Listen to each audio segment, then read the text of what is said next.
Hi, I'm Wild Bill. I'm geopolitical affairs correspondent for Redbird Pirate Radio, and today I want to tackle a very difficult and often demonetized topic. Was Adolf Hitler crazy?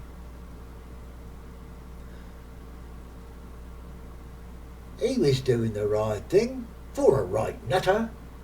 Now, this is a personal editorial. All these heresies are my own. I don't blame them on anyone else. Unstable, monomaniacal. Isn't that what we can say about every leader of the times? And perhaps what the opposition says about every leader of every times? Generals want to run wars. Civilian policymakers want to run wars. In both cases because it advances a career if one is associated with victory and lauded for decision making under, quote, fire, unquote.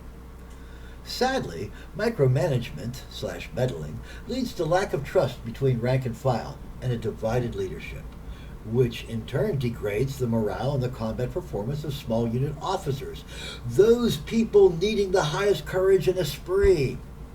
You can lose wars that way, including those fought at the polls. Only insane people would perpetrate a system like that. Pay no attention to the man behind the curtain. Now back to Adolphus the Mad. He wanted to feed Germany.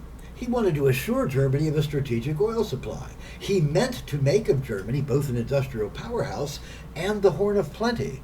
Frankly, if it was me in America, so would I.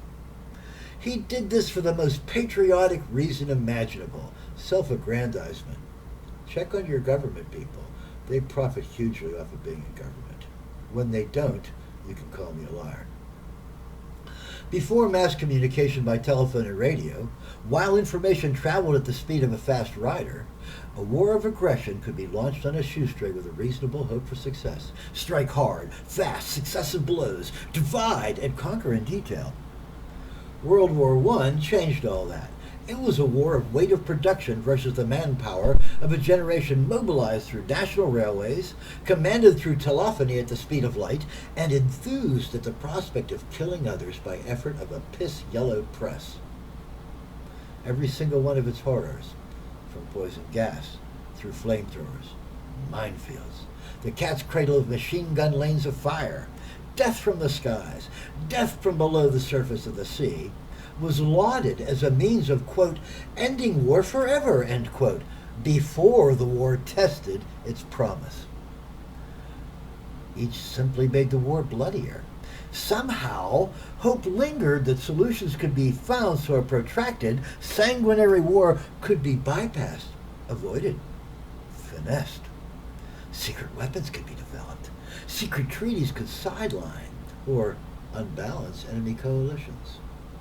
Adolphus the Mad wanted to avoid all that needless death of right-thinking nationalist amoral Germans, F the rest. Surrounded as he had long been by the neoconservative rhetoric of the Vienna flophouses, then the trenches, then of his trench veteran comrades of the Freikorps, followed by the emperor's level of hype he got from political and contract-seeking sycophants. He was not afraid to count costs in tally sheets like those used by generals everywhere when reporting back to authority. Men, women, and children were ciphers to be counted in voting blocks and special interests when calculating the economic implications of his decisions. He still believed the trench lies that fat cats back home had sold out the army in 1918, instead of Ludendorff, that the Spanish flu was really an American bioterrorism attack, that Great Britain and France had conspired to financially pressure Germany into client state status, that Weimar wasn't hoodwinking the Allies like it should, when it was, that secret weapons might win a war. Bullies point fingers at those without effective advocacy. They disenfranchise them and then steal their stuff. The Nazis were masters of that art, in the same way that a drunken man with a lead pipe is a Landsknecht bent on a holy quest to save Germany from... to be determined. Nazis and those serving in the military during the Third Reich wanted revenge for the humiliations of, quote, the war, end quote, meaning World War I. And the Reich needed to make Hitler and his cronies rich. Or what's the purpose of being heartless rogues? So he pointed fingers, like bullies do, and victimized by disenfranchisement and then dismemberment a small sector of his polity. The communists were killed or thrown into work camps, so were the socialists, then the Jews. But Adolphus could only go so far, cannibalizing his constituency. Eventually, he realized Germany would need fresh victims. Client states.